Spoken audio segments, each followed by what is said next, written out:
اللہ ہی اللہ کیا کرو، دکھ نہ کسی کو دیا کرو، جو دنیا کا مالک ہے نام اسی کا لیا کرو۔ سنشائن ہربل مایوس شادی شدہ مردوں کے لیے جڑی بوٹیوں سے تیار کردہ اثردار دوا، اس کے علاوہ وزن بڑھانے اور موٹاپا کم کرنے کے لیے لاجواب دوائیں انڈیا میں کہیں بھی حاصل کرنے کے لیے ابھی کال کریں۔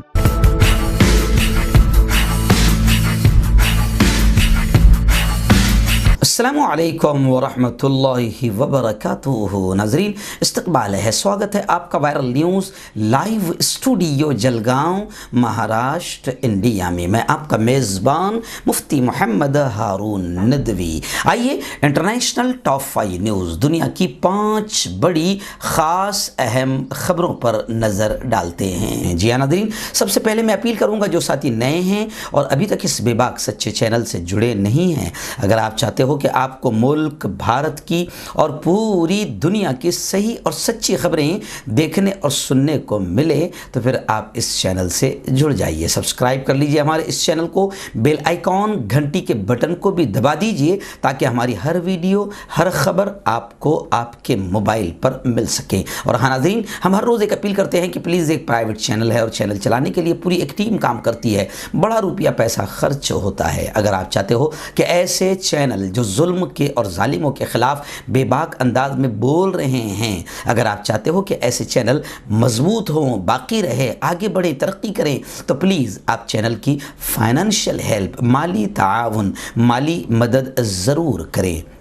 اللہ نے جو بھی آپ کو طاقت دی ہے، ہر دن یا ہفتے یا مہینے میں ایک بار ہی صحیح، مگر 200، 500، 1000 روپے جو آپ مدد کر سکتے ہیں چینل کی مدد کریں اور چینل کو مضبوط کریں۔ اسکرین پر ہمارے چینل کا بینک اکاؤنٹ نمبر بھی دیا جاتا ہے، اور اگر آپ آن لائن پیسہ بھیج کر مدد کرنا چاہتے ہیں تو گوگل پے، فون پے اور پے ٹی ایم تینوں کا نمبر ایک ہی ہے، 9923223361۔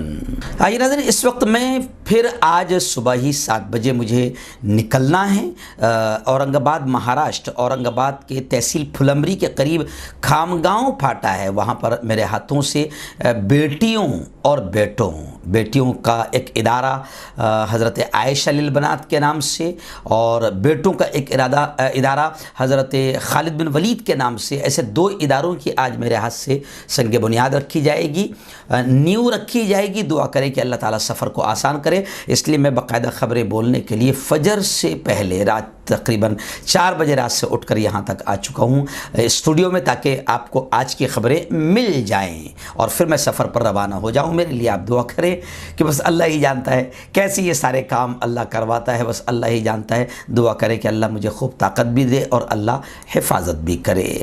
آئیے ناظرین، پہلی بڑی خبر آ رہی ہے روہنگیا، میانمار یا برما جسے ہم کہتے ہیں، وہاں سے آ رہی۔ آپ جانتے ہیں کہ 2017 میں وہاں پر بہت زبردست انداز میں مسلمانوں کی نسل کشی کی گئی تھی، مارا گیا تھا، جلایا گیا تھا، بڑے بڑے گڑھے کھود کر، زندہ ڈال کر، پیٹرول ڈال کر آگ لگائی گئی تھی۔ 2017 میں آپ کو یاد ہوگا کہ میں حج کو تھا اور میں نے میدان عرفات میں جاتے جاتے دعا کی تھی اور لوگوں سے اپیل کی تھی، وہاں سے میری وہ ویڈیو اس وقت بہت وائرل ہوئی تھی۔ جی ہاں، جب سے اب تک آج تک میں ان کی خبروں کو، میانمار میں ہوئے بھائیوں کے ظلم کو میں بیان کرتے رہتا ہوں۔ جی ہاں، تو کشمیر فائلز سے بھی خطرناک فائلیں ہیں، گجرات فائلز کشمیر فائلز سے بھی زیادہ خطرناک ہے، لیکن گجرات فائلز کو دکھانے نہیں دیا جا رہا ہے اور کشمیر فائل کا پروموشن مودی جی کر رہے ہیں، پورا بی جے پی ٹولہ کر رہا ہے۔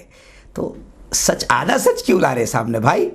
پورا سچ لاؤ نا، تاکہ قوم جاگے، ملک جاگے۔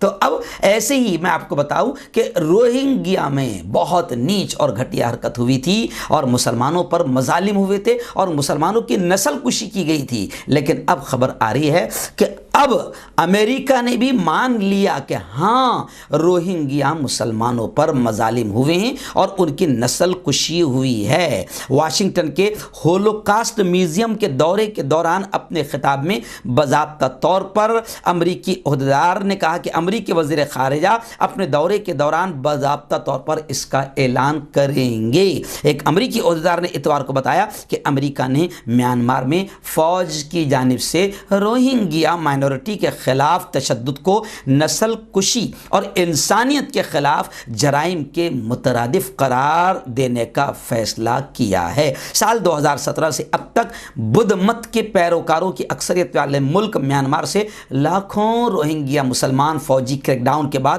فرار ہو چکے ہیں، اور یہ معاملہ دی ہیگ میں عالمی عدالت انصاف میں نسل کشی کے مقدمے کے طور پر چل رہا ہے، زیر سماعت ہے۔ فرانسیسی خبر رساں ایجنسی AFP کے مطابق امریکی وزیر خارجہ واشنگٹن کے ہولوکاسٹ میوزیم کے دورے کے دوران اپنے خطاب میں باضابطہ طور پر اس کا اعلان کریں گے کہ ہاں روہنگیا میں نسل کشی ہوئی ہے، امریکہ نے اب مان لیا ہے۔ جی ہاں، اب ہم چاہتے ہیں کہ اور بھی ملکوں میں جس طریقے سے نسل کشی ہوئی ہے تو کشمیر فائلز کی طرح دوسری فائلز بھی، گجرات فائلز بھی، اور جتنی فائلز ہے جہاں پر مائنورٹیز کا قتل عام ہوا ہے، نسل کشی ہوئی ہے، تو اس پر بھی باقاعدہ بات ہونی چاہیے، تاکہ دنیا کے تمام ظالموں قاتلوں کا جو شریف بنے ہوئے ہیں، ان تمام شریفوں کا جو شریف نہیں، ان تمام لوگوں کا جو شریف بنے ہوئے ہیں اور جن کے چہروں پر نقاب چڑھی ہوئی ہے، ان تمام قاتلوں کا چہرہ پوری قوم، پوری مانوتا، پوری انسانیت اور پورے ورلڈ کے سامنے آنا چاہیے۔ ناظرین، دوسری بڑی عجیب خبر آ رہی ہے چائنا سے، بڑی دردناک خبر آ رہی ہے۔ چائنا میں 133 مسافروں کو لے کر جانے والا پلین، طیارہ گر کر تباہ ہو گیا۔ غیر ملکی میڈیا رپورٹس کے مطابق چائنا ایسٹرن ایئر لائنز کا بوئنگ 737 پلین چین کے علاقے کومنگ سے گوانگ زو جا رہا تھا۔ اطلاعات ہے کہ بوئنگ 737 طیارہ چین کے گوانگ شی ریجن میں گر کر تباہ ہوا۔ رپورٹ میں مزید کہا گیا ہے کہ ریسکیو ٹیمیں جائے وقوع پر روانہ کر دی گئی ہے۔ مینجمنٹ بیورو کے مطابق طیارہ گرنے کے نتیجے میں پہاڑوں میں خوفناک آگ لگ گئی۔ ایویشن سیفٹی نیٹ ورک کے مطابق چین کا آخری جیٹ حادثہ 2010 میں ہوا تھا، جی ہاں، اور اب یہ حادثہ ہوا ہے۔ خیر، اس حادثے کے نتیجے میں جہاز میں سوار 96 میں سے 44 افراد اس وقت ہلاک ہوئے تھے۔ ابھی کی کیا خبریں ہیں، یہ ہلاک ہونے والی خبریں ہیں، ابھی پوری طریقے سے سامنے نہیں آ رہی ہے۔ ناظرین، تیسری بڑی خبر اس وقت آ رہی ہے جدہ سے۔ جی ہاں، میں آپ کو بتا دوں کہ جدہ پر فضائی حملہ ناکام بنا دیا گیا، دشمن کا ہدف، دشمن کا نشانہ تباہ کر دیا گیا۔ عرب اتحاد کی بڑی کامیابی مانی جا رہی ہے، اور حدیدہ میں بمبار جو کشتی تھی وہ بھی تباہ کر دی گئی ہے۔ یمن میں آئینی حکومت کی حمایت کرنے والے عرب فوجی اتحاد نے گزشتہ 2 دن پہلے یعنی اتوار کی شام اعلان کیا کہ انہوں نے حوثیوں کے کئی حملوں کو ناکام بنا دیا۔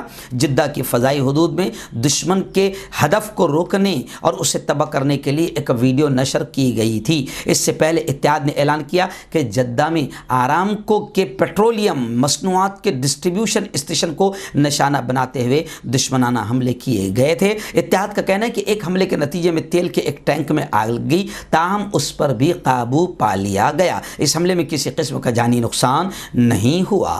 اور عرب اتحاد نے اتوار کو یہ بھی کہا کہ سعودی ڈیفنس سسٹم، سعودی فضائی دفاعی افواج نے سعودی عرب میں جازان، خمیس، طائف، یمبو، زہران الجنوب کی طرف حوثی ملیشیا کے شروع کیے گئے 9 بمبار ڈرون روک کر تباہ کر دیے ہیں۔ وہیں پر میں آپ کو بتا دوں کہ حوثیوں کے حملوں کو لے کر یہ خبر بھی آ رہی ہے کہ UN میں امریکی مندوب نے بیان دیا ہے کہ حوثیوں کا محاسبہ کرنے کے لیے اضافی آپشنز ضروری ہے۔ انہوں نے ٹویٹر پر کہا کہ امریکہ مملکت اور خلیج کی سلامتی کے لیے اپنے عزم کی تجدید کر رہا ہے اور حوثیوں کو اقوام متحدہ کے ذریعے حساب دینے کے لیے اضافی آپشنز تلاش کرے گا۔ عرب میں شہری انفراسٹرکچر پر حوثیوں کے حملے کی امریکہ نے شدید مذمت کی۔ ناظرین، چوتھی بڑی خبر اس وقت میری نگاہوں کے سامنے یوکرین اور رشیا کے جنگ کو لے کر آ رہی ہے۔ جی آپ جانتے ہیں کہ لگاتار ہم 1 مہینے سے پوری خبریں ہیں آپ تک پہنچا رہے ہیں۔ ابھی فی الحال یہ خبر آ رہی ہے کہ رشیا نے یوکرین کو ہتھیار ڈالنے کے لیے چند گھنٹے کی مہلت دی۔ آپ جانتے ہیں کہ یوکرین بھی کسی طریقے سے پیچھے نہیں ہٹ رہا ہے اور یوکرین کے عام ناگرک، عام شہری بھی باقاعدہ میدان میں اتر کر فوج کے کاندھے سے کاندھا ملا کر ہتھیار اٹھا کر رشیا کا مقابلہ کر رہے ہیں، اور انہیں ہیرو بھی مانا جا رہا ہے کہ بھئی بہت بڑی بات ہے، اپنے ملک کی حفاظت کے لیے وہ میدان میں اتر گئے ہیں۔ ہاں، اگر مسلمان ہوتے تو پھر وہ ہیرو نہیں کہلاتے، وہ آتنکوادی کہلاتے۔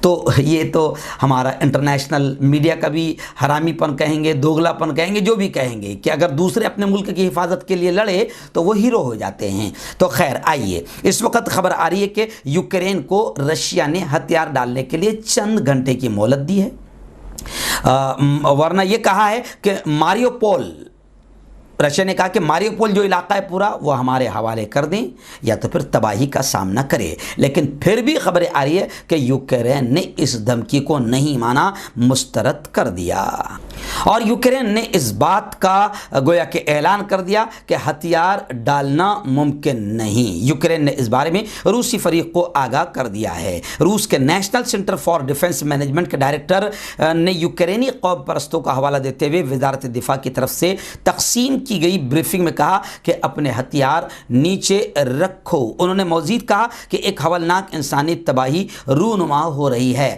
ہتھیار ڈالنے والوں کو ماریوپول سے محفوظ راستے کی ضمانت دی جائے گی، لیکن یوکرین نے ان کی دھمکی مسترد کر دی، نہیں مانا۔ ناظرین، آخری بڑی خبر آ رہی ہے کویت سے۔ جی ہاں، کویت کے قومی اسمبلی کے اسپیکر مرزوق الغنیم نے عالمی برادری سے، یعنی اقوام متحدہ سے، انٹرنیشنل برادری سے، تمام ملکوں سے یہ کہا کہ آپ دوغلا پن نہ کریں، دوہرا رویہ نہ اپنائیں۔ کویت نے اسرائیل کو IPU سے نکالنے کا ڈیمانڈ کیا۔ آپ جانتے ہیں کہ اسرائیل آتنک مچا رہا ہے، کیسے آتنکوادی بن رہا ہے اور کتنے سالوں سے آتنکوادی بنا ہوا ہے، یہ سب کو معلوم ہے۔ لیکن ایک طرف رشیا کے آتنکواد کو تو انٹرنیشنل کنٹریز جو ہے رشیا کو تو آتنکوادی کہہ رہے ہیں، ظالم اور قاتل کہہ رہے ہیں، لیکن اسرائیل برسوں سے آتنکوادی اور قاتل اور ظالم بنا ہوا ہے۔ لیکن اسرائیل، کیا معلوم اسرائیل کو اپنا ناجائز بچے کے طور پر پال رہے ہیں یا ناجائز باپ کے طور پر قبول کیے ہوئے ہیں، تو دوگلا پن انٹرنیشنل کنٹریز کرتے ہیں۔ تو کویت کے قومی اسمبلی کے اسپیکر مرزوق الغنیمی نے کہا کہ اسرائیل کو IPU سے نکالا جائے، اور انہوں نے کہا کہ اسرائیل کے تعلق سے پارلیمانی یونین میں رہنما عالمی برادری کا جو دوہرا معیار ہے وہ بالکل غلط ہے، گھٹیا حرکت ہے۔ اور انہوں نے صاف طور سے یہ کہا کہ جب روسی وفد کو، روس کا ڈیلیگیشن آیا تو آپ نے یہ کہہ کر نکال دیا کہ وہ یوکرین پر ظلم کر رہے ہیں، تو جب روسی وفد کو نکالنے کا مطالبہ کیا جا سکتا ہے جن کا ظلم ابھی چند ہفتے پہلے شروع ہوا، تو اسرائیل تو 60 سال سے زیادہ عرصے سے فلسطین پر قبضہ کیے ہوئے ہیں۔ لہٰذا انٹرنیشنل برادری یہ دوہرا معیار، یہ دوغلا پن چھوڑے اور ظالموں کو ظالم کہے، اور اسرائیل 60 سال پرانا آتنکوادی اور ظالم ہے۔